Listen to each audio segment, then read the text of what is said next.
Hello, good morning बेटा। अभी हम लोग 12th क्लास केमिस्ट्री पढ़ रहे हैं। चैप्टर चल रहा है 5th, that is surface chemistry. और लास्ट वीडियो में हमने आपको जो बताया था दैट इज इलेक्ट्रिकल प्रॉपर्टीज हम पढ़ रहे थे कोलाइडल सॉल्यूशंस की।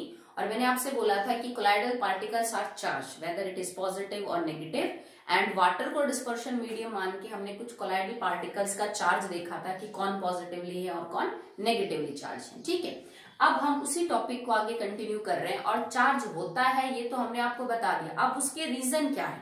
ठीक है, एक्चुअली में what is the origin of charge या ओरिजिन ऑफ चार्जेस और charge on colloidal sols. Colloidal sols के ऊपर ये जो चार्ज आता है पॉजिटिव नेगेटिव, इसका कारण क्या है, ये कहां से क्रिएट होता है। तो उसके लिए वेरियस कॉन्सेप्ट हैं, वेरियस थ्योरीज हैं। हम बेसिकली 3 थ्योरी को यहाँ पे पढ़ेंगे, जिसमें से एक ज्यादा इंपॉर्टेंट है जो ज्यादा समझा पाती है इस चीज को। तो 3 पॉइंट्स हमारे पास क्या क्या है जो इसको बता सकते हैं। One is frictional electrification. इसका मतलब क्या है बेटा कि जब कोलाइडल पार्टिकल्स हैं वो आपस में कोलाइडल मीडियम जो डिस्पर्शन मीडियम है उसके पार्टिकल्स के साथ टकराते हैं।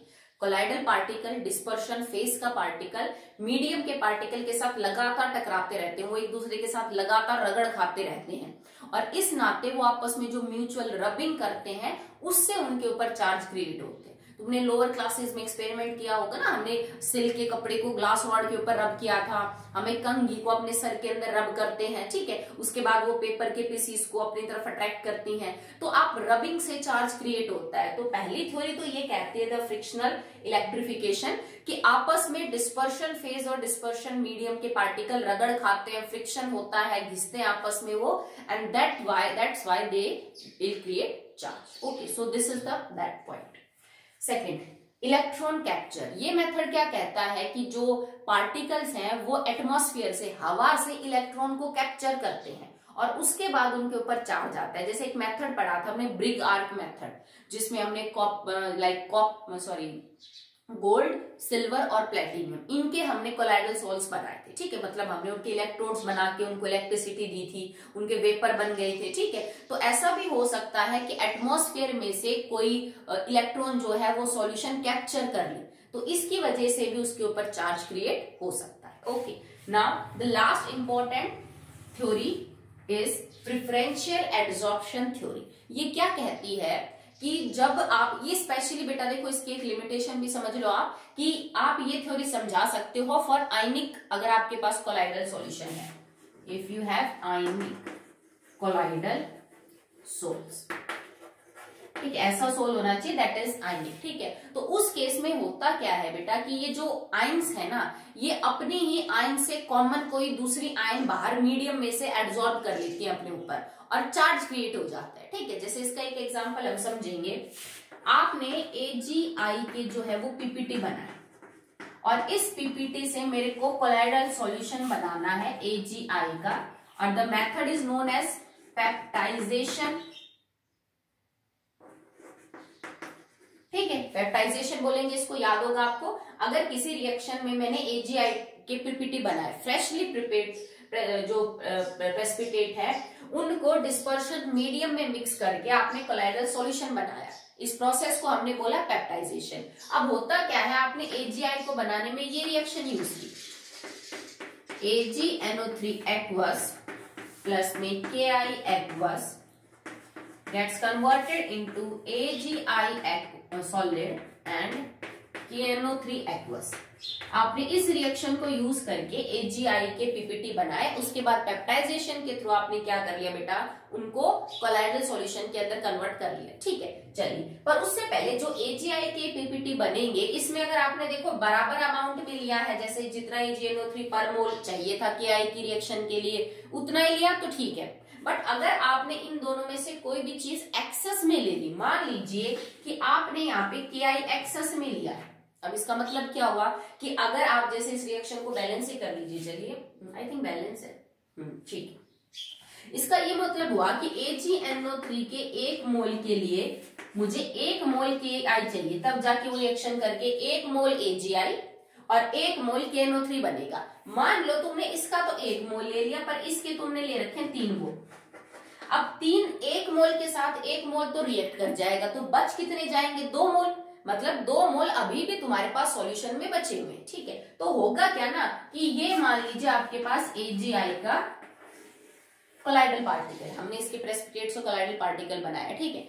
इसके AgI के पास, बिकॉज अब नाउ आपके पास जो Ki है वो बहुत ही एक्सेस में मौजूद है, K पॉजिटिव और I नेगेटिव, और इस कोलाइडल पार्टिकल के पास I नेगेटिव है, और बाहर जो सॉल्यूशन में I नेगेटिव है, देखो इस कंपाउंड में कॉमन क्या है, दैट इज I नेगेटिव, क्योंकि ये तो पूरा खर्च हो चुका है, समझ रहे हो, इसने तो पूरा खर्च करके ये कंपाउंड बना लिया, एक्सेस में ये चीज है। तो AgI का पार्टिकल अपने ऊपर किसको एब्जॉर्ब कर लेगा, I नेगेटिव, और अगर ये I नेगेटिव को एब्जॉर्ब कर लेगा तो now your colloidal solution becomes negatively charge. देखो ये अगर तुम सिर्फ AgI के पार्टिकल को चेक करो then it is neutral in the nature, समझ रहे हो, न्यूट्रल है, ठीक है। बट अगर तुमने Ki को एक्सेस में लिया तो ये I नेगेटिव को अपने ऊपर एब्जॉर्ब करके now the solution of colloidal particle है वो तो न्यूट्रल रहेगा। कैसे रहेगा, क्योंकि अगर इसने I नेगेटिव एब्जॉर्ब किया है तो इसके बराबर का K पॉजिटिव सॉल्यूशन में ही तो है, बाहर तो नहीं गया,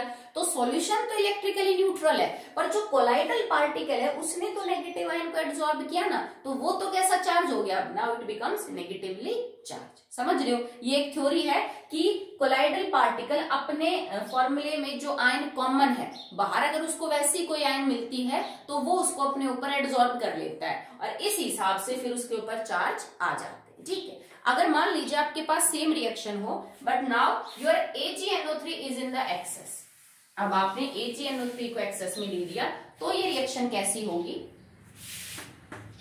now the second condition is this, इस क्वेश्चन को बहुत बार पूछा जा चुका है, ठीक है। अगर ये चीज एक्सेस में है तो अब इसका मतलब क्या है, जैसे इसके मैं 3 मोल ले लू, इसका 1 ले लू, तो बन तो वही जाएगा बेटा AgI, पर अब एक्सेस में कौन मौजूद है, Ag positive and NO3 negative, इन दोनों में इसमें कॉमन क्या है, Ag पॉजिटिव, तो ये अब अपने ऊपर क्या एब्जॉर्ब करवाएगा, Ag positive. Now it will absorb Ag positive on itself, और इस नाते ये कैसा कोलाइडल सॉल्यूशन बन जाएगा, पॉजिटिवली चार्ज कोलाइडल सॉल्यूशन, और यहाँ पे कैसा बना था, that is negatively charge colloidal solution. तो this is preferential adsorption theory, जो ये कहती है कि if an ionic colloidal sol is prepare by some reaction like this, तो उसमें आपने एक रिएक्टेंट कोई एक्सेस में ले रखा है, कई बार दूसरा आपने रिएक्टेंट एक्सेस में लिया, तो डिपेंडिंग अपॉन कि किस टाइप की जो कॉमन आयन है वो सॉल्यूशन में एक्सेस हो गई है, वो उस आयन को अपने ऊपर एब्जॉर्ब करेगा। जैसे AgI के केस में एक बार Ag को एब्जॉर्ब कर लिया, अगर AgNO3 एक्सेस में है तो, अगर Ki एक्सेस में है तो I नेगेटिव को एब्जॉर्ब कर लिया, क्योंकि AgI में यही 2 आयन है, वो अपने ऊपर K पॉजिटिव एब्जॉर्ब नहीं करेगा, वो अपने ऊपर NO3 नेगेटिव एब्जॉर्ब नहीं करेगा।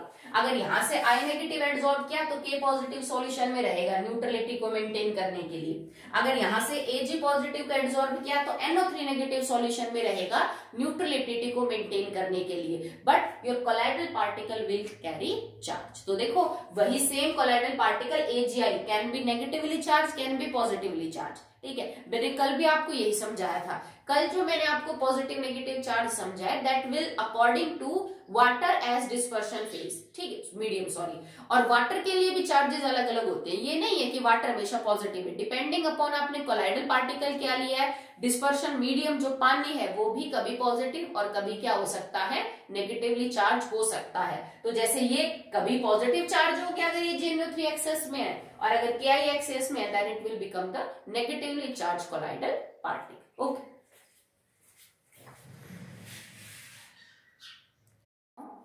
The second most important example in this category, preferential adsorption theory में 2 एग्जाम्पल पढ़ते हैं, एक हमने AgI का किया, सेकंड है दैट इज FeCl3, ठीक है। तो इसमें भी मीडियम आप क्या डाल रहे हो उस हिसाब से आपका जो कोलाइडल सॉल्यूशन है वो क्या बनता है बेटा, अलग अलग बनता है। जैसे अगर आप Fe फेरिक क्लोराइड को एक्सेस ऑफ हॉट वाटर के अंदर रखेंगे, पानी लेना है गर्म पर एक्सेस में लेना है, ठीक है, तो ये कोलाइडल पार्टिकल बनाएगा किसका, Fe2O3.XH2, ठीक है। तो आपके पास हाइड्रेटेड फेरिक ऑक्साइड का कोलाइडल सोल बनेगा। आपको याद है ना, हमने बोला था कि जो मेटल ऑक्साइड्स हैं that are usually positively charge, जो कोलाइडल सॉल्यूशन है वो होते हैं इन रेस्पेक्ट ऑफ वाटर, ठीक है। तो वाटर के रेस्पेक्ट में मीडियम इज वाटर, जब हमने डिसॉल्व किया तो ये पॉजिटिवली चार्ज कोलाइडल सोल बनाएंगे। कैसे बनाएंगे कि ये किस चीज को एब्जॉर्ब कर रहे हैं, they will absorb Fe3 positive ions. ठीक है, तो इसका मतलब अगर आप गर्म पानी ले रखा है, आपने ज्यादा ले रखा है और आप उसमें FeCl3 डाल रहे हो तो it will form ferric hydrated oxide, और ये जो कोलाइडल पार्टिकल है फेरिक हाइड्रेटेड ऑक्साइड का, ये अपने ऊपर Fe3 पॉजिटिव को एब्जॉर्ब कर लेता है। It will absorb Fe3 positive ion. क्यों? क्योंकि देखो इस कंपाउंड के अंदर भी एक्चुअली में आयरन जो है वो किसके अंदर है, 3 पॉजिटिव है।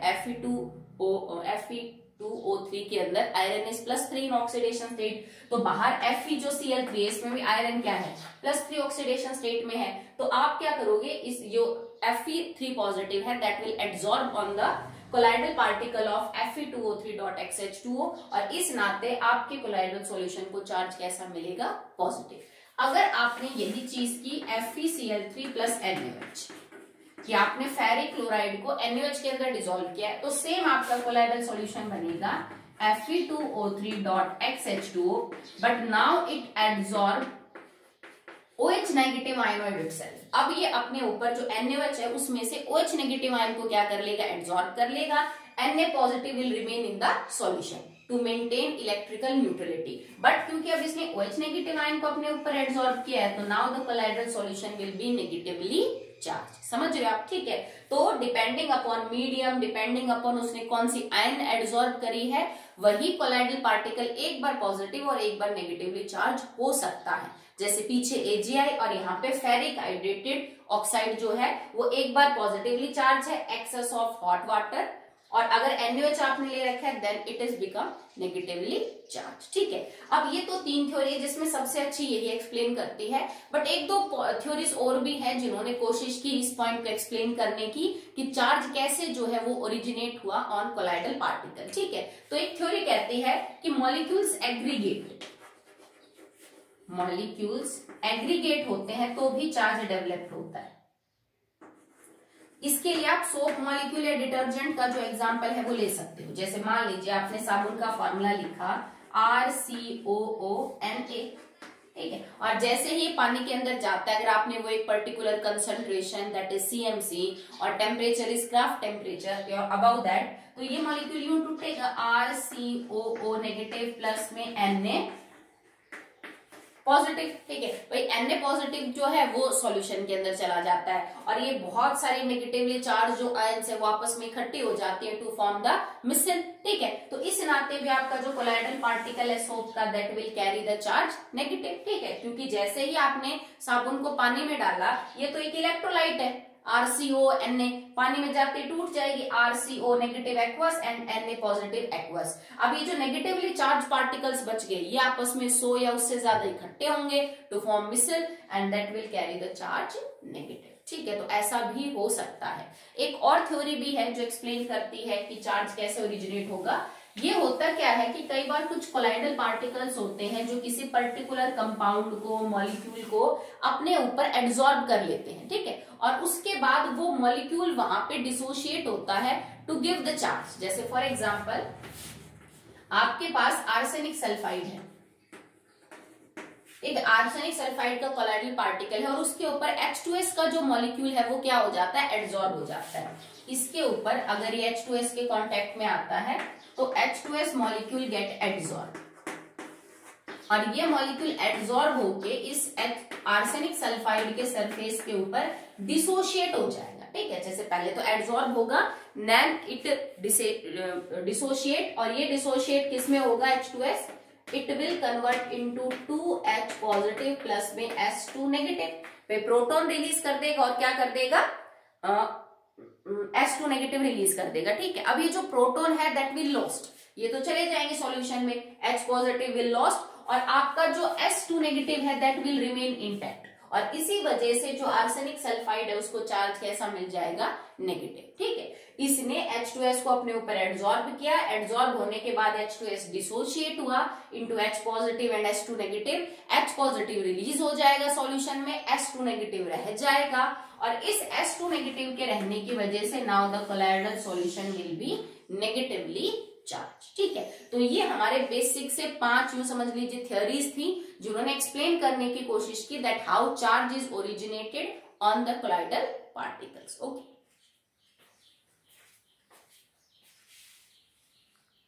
Now the next topic is what is electrokinetic potential and zeta potential. एक ही बात है, जीटा पोटेंशियल या इलेक्ट्रोकाइनेटिक पोटेंशियल क्या होती है। इसका कनेक्शन उसी टॉपिक से जो जस्ट हमने कंप्लीट किया है, ओरिजिन ऑफ चार्जेस। जो 4-5 थियरीज आपने पढ़ी ओरिजिन ऑफ चार्ज को एक्सप्लेन करने की, उनमें सबसे अच्छी है प्रेफरेंशियल एड्सॉर्प्शन थ्योरी, और हम उसी को लेके इस चीज को एक्सप्लेन करेंगे। जैसे मान लीजिए आपके पास AgI का पार्टिकल है और तुमने इसके ऊपर एक्सेस में ले रखा है एक KI। हमने KI का सॉल्यूशन एक्सेस में लिया, I नेगेटिव को एड्सॉर्ब कर लिया। I नेगेटिव एड्सॉर्ब करने के बाद नाउ ये सॉल्यूशन बिकम्स नेगेटिवली चार्ज, और ये एक लेयर सी बन गई AgI के पार्टिकल के ऊपर I नेगेटिव एक शीट की तरह, एक लेयर की तरह चिपक जाएंगे, और हम इस लेयर को बोलेंगे the fixed layer, the fixed layer, क्योंकि इसी की वजह से इस कोलाइडल सॉल्यूशन के ऊपर चार्ज है। बट बेटा इस नेगेटिव चार्ज को मेंटेन करने के लिए सॉल्यूशन में एक्सेस ऑफ K पॉजिटिव भी तो अवेलेबल है, वो सॉल्यूशन में घूम रहे, वो चिपक तो नहीं जाएंगे AgI के पार्टिकल के ऊपर, बट एक्चुअली में ये I नेगेटिव उन K पॉजिटिव को अपने ऊपर अट्रैक्ट करेंगे, क्योंकि these are negatively charge and negative will attract positive, तो K पॉजिटिव को ये अट्रैक्ट करेंगे। Now I negative will attract K positive, और ये नहीं है K पॉजिटिव फिक्स नहीं हो जाएंगे, ये फ्री टू मूव है, मतलब सॉल्यूशन में ये घूमते रहते हैं, बस नेगेटिव चार्ज की तरफ थोड़े से अट्रैक्टेड फील होते हैं। तो ये जो सेकंड लेयर बनेगी ना आयंस की, इनको हम बोलेंगे द मोबाइल लेयर, या फिर आप इसको बोल सकते हो डिफ्यूज्ड लेयर, डिफ्यूज्ड लेयर। ठीक है, आप ऐसा अपोज दूसरा भी डायग्राम बना सकते थे, ये मान के कि हमने जो AgNO3 है उसको एक्सेस लिया है, तो आपका फिर रिप्रेजेंटेशन कुछ ये हो जाता कि AgI का मॉलिक्यूल है, उसमें Ag पॉजिटिव आयन जो है वो एब्सॉर्ब हो रहे हैं, और पॉजिटिवली चार्ज आपका कोलाइडल सॉल्यूशन बना।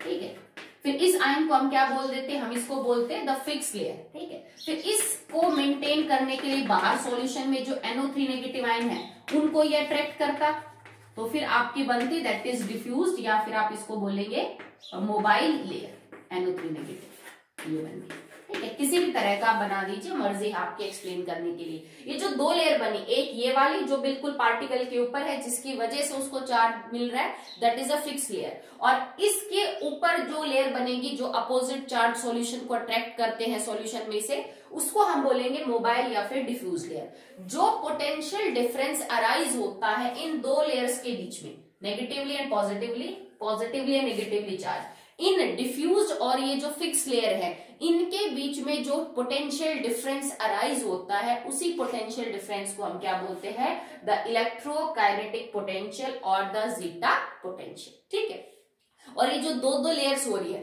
The double layer of opposite charges are known as Helmholtz electrical double layer. ये जो दो लेयर बनती है ना, इनको हम बोलते हैं हेल्महोल्ट्ज इलेक्ट्रिकल डबल लेयर, और इनके बीच में जो पोटेंशियल डिफरेंस अराइज होता है that is known as the zeta potential. ये बहुत इंपॉर्टेंट है, सरफेस केमिस्ट्री में बिल्कुल सीधे क्वेश्चन पूछे जाते हैं। What is osmosis, what is dialysis, what is electrodialysis, मतलब सिर्फ डिफाइन करना होता है आपको, 3 डेफिनेशन 3 पॉइंट में आपका आंसर हो जाएगा। व्हाट इज इलेक्ट्रोपोटेंशियल क्या होती है, व्हाट इज एड्सॉर्प्शन, इसमें और इसमें अंतर बताइए। तो बिल्कुल सीधे क्वेश्चन आएंगे, आप बिल्कुल डायरेक्ट उनको अटेम्प्ट कर सकते हो। ठीक है, तो इसमें अभी तक के लिए इतना ही, फिर कल हम स्टार्ट करेंगे with the next topic electrophoresis.